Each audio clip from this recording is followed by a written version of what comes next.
मागासवर्गीय मुलींचे शासकीय वसतिगृहात 26 नोव्हेंबर 2024 रोजी संविधान दिन विविध उपक्रमांसह साजरा करण्यात आला, अशी माहिती वसतिगृहाच्या गृहपाल विजयश्री बाबर यांनी प्रसिद्ध पत्रकान्वये दिली आहे।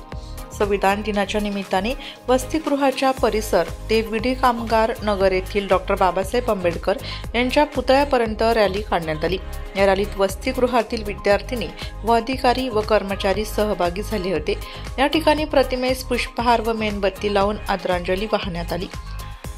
त्यानंतर विद्यार्थिनी व परिसरातील नागरिकांनी सामूहिक संविधान प्रस्ताविकेचे वाचन केले।